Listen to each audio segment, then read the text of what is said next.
1970 को जापानीज लोगों ने कहा अगले 10 साल में हम लोग ऑटोमोबाइल प्रोडक्शन में दुनिया में नंबर 1 बन के दिखाएंगे, कार, जीप, बाइक बनाने में। और 1980 Japan was number 1 in automobile production in the whole world. 1980 they said next 10 years we are going to become number 1 in electronics and computers. In 1990 Japan was number 1 in the world of electronics and computers production. 1990 में ये लोगों ने कहा अगला 10 साल में कम से कम 10 industry में नंबर 1 बन के दिखाएंगे, बैंकिंग, फाइनेंस, इंश्योरेंस, ऐसा पूरे की पूरा बताया। और वो सभी की सभी में दे बिकेम नंबर 1।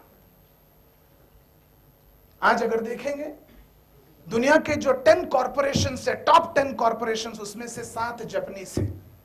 दुनिया के जो 10 बैंक है उसमें से 7 बैंक, टॉप बैंक्स में 7 जापानीज है। दुनिया का क्वालिटी के नाम पर अगर कोई भी बताया जाता है, सबसे पहला स्टैंडर्ड बोला जाता है जापानीज। सबसे ज्यादा जो उस कंट्री से एक्सपोर्ट होता है वो जापानीज है। एंड 1945 को ये पूरा की पूरा बर्बाद हो गया था, ध्वस्त हो गया था, जल गया था, राख हो गया था, खत्म हो गया था। और पूरे दुनिया ने कहा 250 साल लग जाएगा खड़ा होने में।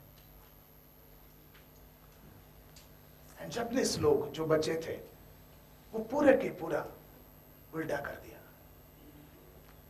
हम लोग आज यहां पर हैं तो बहुत कुछ है जो हमको जिंदगी में सीखने का जरूरी है और दूसरों से सीखने का जरूरत है, जापानीज लोगों से सीखने का जरूरत है। भारत का पॉपुलेशन 120 करोड़, जापान का पॉपुलेशन 12 करोड़। वो हर चीज में नंबर 1, हर चीज जहां जहां वो कदम उठाते हैं सब में नंबर 1। और शायद हम लोगों का प्रगति उसके कंपैरिजन में कुछ भी नहीं है। तो क्या वजह है हम लोग नंबर 1 नहीं बन पाते हैं? ऐसे क्यों बंद हो गया? हाँ जी, क्यों हम लोग नंबर 1 नहीं बन पाते हैं और क्यों जापानीज लोग नंबर 1 बन जाते हैं? कहां पर फर्क है? पूरे हम लोगों से तो बात छोड़ो, पूरे दुनिया में सबसे वो आगे निकल गए। क्या वजह है? उसका एक मुख्य वजह है दोस्तों कि जब कभी कोई चुनौती सामने आता है, जब कभी कोई चैलेंज सामने आता है, तो हम लोगों को एक बेसिक आदत है, बचपन से डेवलप किया गया। हमारा ध्यान जाता है कि मेरे पास क्या क्या नहीं है उसके ऊपर।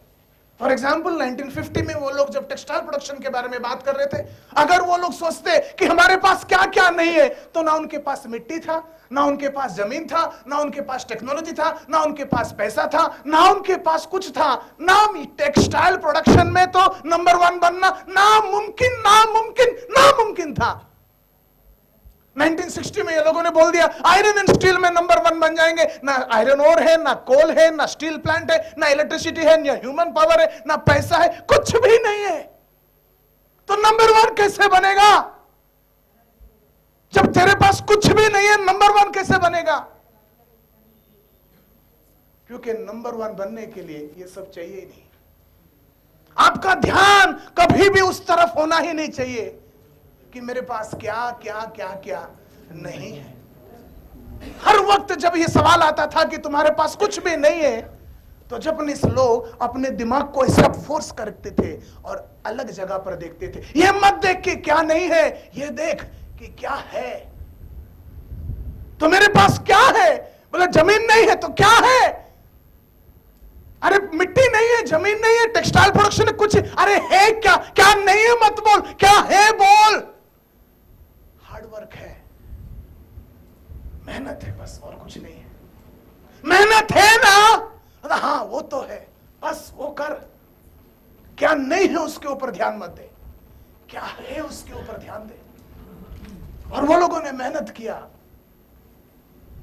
और नंबर 1 बन गए।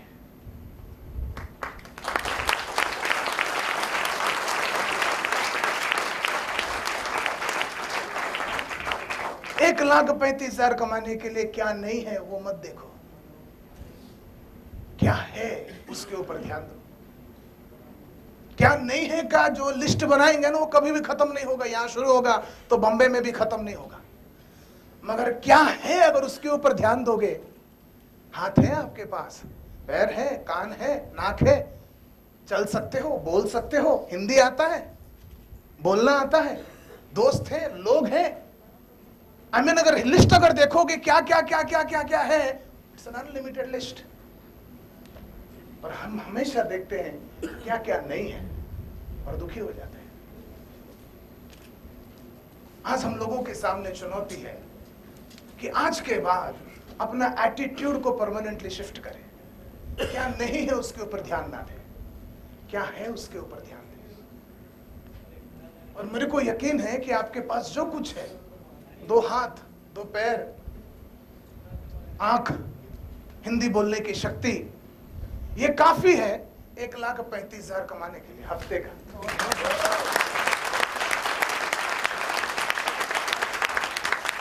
अपॉर्चुनिटी है, अपॉर्चुनिटी है। इतना बढ़िया कंपनी है, चला जिस किसी को भी बोलो वो पूरा पागल ही हो जाता है।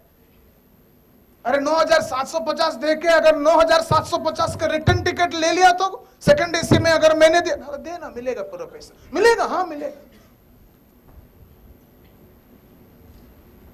9,000 का भी रिटर्न टिकट देकर पब्लिक ने क्लेम किया है, ऐसा हुआ है। इतना बढ़िया प्रोडक्ट आज तक के इतिहास में कभी था ही नहीं।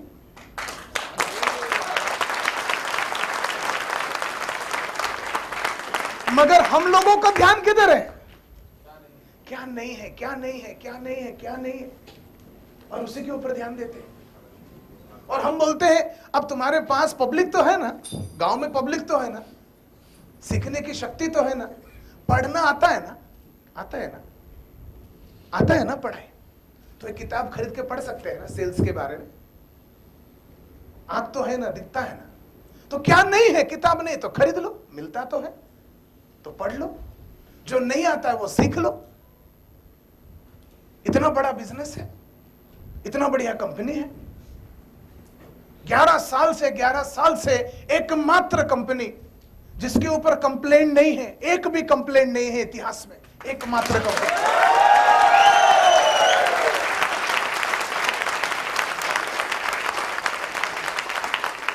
इंटरनेट में अगर आप गूगल सर्च में जाके दूसरा कोई भी कंपनी का नाम ले लो और 50 साइट देख लो, उसमें से 30 तो कंप्लेंट ही रहते हैं। और एकमात्र कंपनी जिसका कंप्लेंट नहीं है, पूरे की पूरा मोर देन 10 लाख पीपल होने के बावजूद विदाउट कंप्लेंट 10 साल 11 साल से कंटिन्यूअसली एक बार भी पे चेक डिले हुआ नहीं है। एक बार भी कोई कस्टमर को उसने कुछ वादा किया और पूरा नहीं किया हुआ नहीं है। हर कस्टमर को जुड़ते जुड़ते कंपनी की तरफ से ये सामने जोड़ने वाला कभी भी कुछ भी झूठ बोलकर जोड़ सकता है, इसलिए कंपनी की तरफ से कंफर्मेशन कॉल आता है। इतना सिस्टमेटिक, इतना बढ़िया, इतना सुंदर कंपनी जिंदगी में एक ही बार पैदा हुआ है।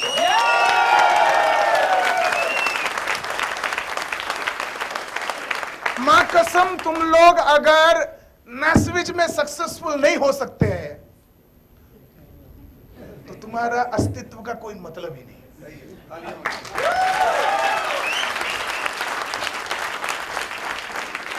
बढ़िया सा एक जगह है, वहां पर होलसेल में चले जाओ, आगरा स्टेशन उसका नाम है, कैंटोनमेंट, और रात को 12 बजे अंधेरे में सबके सब पटरी के नीचे सर रख दो। अगर नैस्विच में तुम लोग 1,35,000 नहीं कमा सकते तो जिंदा रहने का अधिकार नहीं है, ऐसा बोलो। सच्ची बोलता हूं यार, नहीं है तो 1,35,000 या आगरा कैंटोनमेंट कौन सा मनता है? बोलो। 1,35,000 के पीछे पड़ जाओ, दिन रात मेहनत करो। मेहनत का मतलब यह नहीं होता है कि एक आदमी को मैंने बुलाया और वो अगर नहीं जुड़ा तो मैं दुखी होकर घर में बैठ जाऊंगा। इंडिया में एक आदमी नहीं है, इंडिया में 120 करोड़ लोग हैं। ये तू नहीं तो, अरे ये डायलॉग तो मालूम है। मैं सुनना चाहूंगा आप लोगों से कुछ 5, 10, 15 मिनट की। पिछली बार बहुत सारे लोग आए थे और इस बार कौन कौन है जो नए लोग हैं, जो पहली बार आए हैं? सबके सब खड़े हो जाओ, इन लोगों को जोरदार तालियों के साथ हम स्वागत करेंगे। जोरदार तालियां, ऐसा ताली नहीं, जोरदार जोरदार।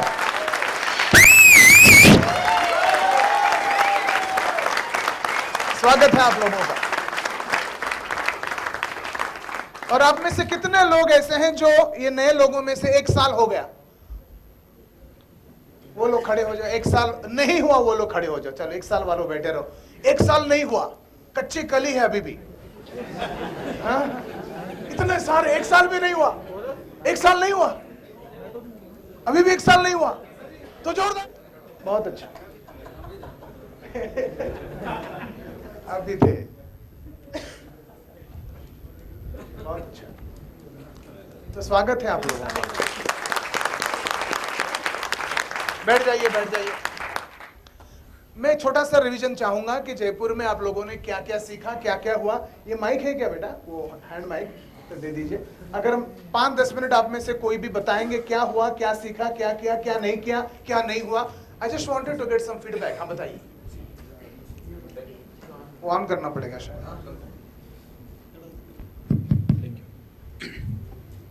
क्या क्वेश्चन सर? हाँ क्या बोल रहे हैं, पहले खड़ा हो गया। अगर आप जयपुर प्रोग्राम के बाद क्या क्या हुआ, क्या किया, क्या नहीं किया। तो मैंने क्या किया, क्या नहीं किया। हाँ very good, thank you sir. सबसे पहले तो मैंने आपसे ये सीखा था कि हर क्वेश्चन कोई करता है तो उसको थैंक यू बोलना है, तो मैंने आपको बोल दिया। सबसे पहले चीज़ मैंने ये सीखा। और दूसरा सबसे अच्छा इम्प्लीमेंटेशन मैंने किया कि टीम को अपने साथ रख के कैसे चलना है। उसका नतीजा ये है कि पिछली बार में 25 आए थे छत्तीसगढ़ से, आज 40 से अब लोग आए एक बार। और तीसरा इम्प्लीमेंटेशन आपने जो कहा था कि सबसे जरूरी है अपने डाउनलाइन, जिनको हम अपने बिजनेस पार्टनर कहते हैं, उनके साथ कोऑपरेशन बना के रखना। तो वो कोऑपरेशन भी हमारे साथ रहा, जो कि जितने लोग हमारी 25 आए थे वो 25 इस बार भी आए। ये बड़ी अच्छी प्लस पॉइंट रही, बहुत बड़ी प्लस। और सर सबसे मोस्ट इम्पोर्टेंट चीज़ जो मैंने सीखा उस ट्रेनिंग पे वो ये था कि हम अभी तक क्या करते थे, अपने लोग जो हमारे लोग काम करते थे उनके साथ हम काम करते थे। जो लोग काम नहीं करते थे उनको हम छोड़ देते थे। ये रियलिटी थी, पिछले 3 साल से हम ऐसा कर रहे थे।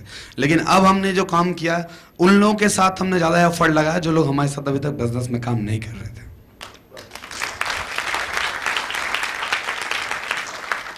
और कुछ बोलना चाहेंगे आप? और सबसे बड़ी चीज़ लिस्ट बनाया, जो आपने कहा था अभी तक कि लिस्ट बनाना, सेलेक्टेड लोगों की आपने बताया था कि लिस्ट नहीं बनवाना है, तो हमने लिस्ट बनवाना ख़त्म कर दिया था। अब अननोन लोगों में बिजनेस किया, उसका रिजल्ट है मैंने खुद ही जा करके लगभग 15 से 20 डायरेक्ट लोगों को मैंने डायरेक्ट लगाया अपने। ये सबसे बड़ा प्लस पॉइंट। और चीज़ें तो बहुत सारी हैं सर, बताऊंगा तो टाइम खत्म हो जाएगा, और मैं चाहता हूँ आपको सुनना। ठीक है, जोरदार थैंक यू। समझदारी। Thank you very much. हाँ जी, हेलो हेलो। हाँ जी। लास्ट टाइम जब हमने सीखा था वो आपसे 17 खतरों के बारे में, जो हमारे नेटवर्क मार्केटिंग के अंदर जो आने वाले खतरे हैं उनके बारे में आपने बताया था। जैसे कि हमारे पास में बहुत सारे खतरे हैं, जैसे जल्दी जल्दी हम लोग इमीडिएटली कोई ज्वाइन करता है तो उसको कितनी जल्दी उसको सिखाना है, क्या क्या है, बड़बड़ करना नहीं है हमारे को। ऐसे बहुत सारी चीज़ें हमने सीखी थी। ट्रांसफॉर्मेशन के बारे में आपने हमें बताया था कि किस तरह से अपने आप को ट्रांसफॉर्म करना है, चेंज करना है, नए लोगों को ज्वाइन करना है। जैसे लिस्ट बनाने में हम लोग पुराने लोगों के साथ में ज्वाइन करते हैं तो उनके साथ में हमारे साथ खतरा ये रहता है कि हम बिजनेस छोड़ देते हैं, पर नए लोगों के साथ में काम करने से लगता है कि हम कम से कम बिजनेस छोड़ने का खतरा नहीं रहता है। इस तरह बहुत सारी इन्फॉर्मेशन थी। Thank you. बहुत अच्छा, बहुत बढ़िया। भावना मैडम आती है क्या? बहुत अच्छा। सभी को ग्रेट इवनिंग। ग्रेट इवनिंग जी, मैंने इस पिछली जयपुर ट्रेनिंग से बहुत एक खूबसूरत चीज़ सीखी थी, समय का प्रयोग करना। मैं काम करती थी लेकिन तरीके से नहीं करती थी, समय का उपयोग करती थी लेकिन तरीके से नहीं करती थी। 3-3 घंटे टीवी देखती। जयपुर प्लान के बाद में बिल्कुल टीवी देखना बंद कर दिया। अरे वाह। 3 घंटे को मैं 1.5 घंटे डीवीडी सुनती हूँ सर की, और उसके बाद अपनी टीम में सभी को डीवीडी के बारे में और नेटवर्किंग की जो हमारी ट्रेनिंग की सीडी थी उसके बाद, और एक सबसे बड़ी मैंने अपनी टीम में बताया एजुकेशन। सभी को मैंने बुक्स लाने के लिए और खरीद के दिए हैं कि बिना एजुकेशन के हम काम नहीं कर सकते। कितना भी बड़ा हमारा मकसद होगा, बिना एजुकेशन के हम पूरा नहीं कर पाएंगे। मैंने सर जयपुर ट्रेनिंग से यही सीखा, फर्स्ट एजुकेशन और समय का उपयोग करना। Thank you sir.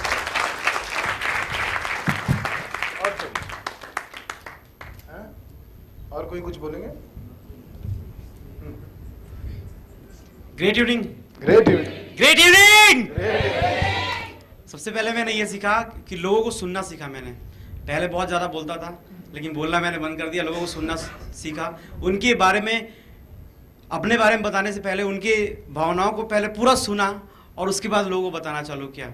और नए लोगों से मिलना भी शुरुआत किया हमने, नए डायरेक्ट भी लगाए हमने, और टीम को किस तरीके से आगे बढ़ाना है इसके ऊपर प्लानिंग की, और हर एक खतरे के बारे में उनको आगाह कराया कि अब तुम्हारे साथ ये खतरा आने वाला है तो बेटा सीख के जा तू कि अगली बार तेरे लिए आएगा। Thank you sir. और कोई?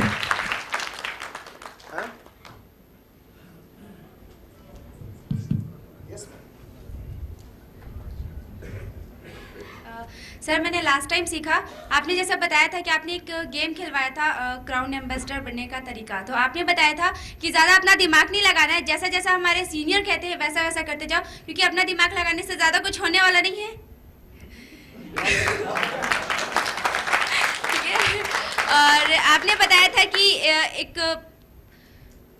क्राउन एम्बेसडर बनने के लिए सबसे इम्पॉर्टेंट चीज़ कि इंसान को प्रोफेशनल होना पड़ता है। और प्रोफेशनल के लिए आपने 4E के बारे में बताया था, जिसमें था एजुकेशन, एग्जामिनेशन, एक्सपीरियंस और एथिक्स, ये सारी चीज़ें। शाबाश मैडम। Great evening. होता कि आप सब लोग अगर अपना नाम भी बताकर बोलते तो बहुत सारे लोगों को पता चल जाता, मेरे को भी पता चल जाता। मेरा नाम सोमेश्वर प्रजापति है, फ्रॉम कोरबा छत्तीसगढ़। सर पिछली बार मैंने ये सीखा कि अपने डाउनलाइन को हम वो चीज दे जो उनको आवश्यकता है, वो चीज नहीं देना चाहिए जो हमें पसंद है। अरे वाह वाह।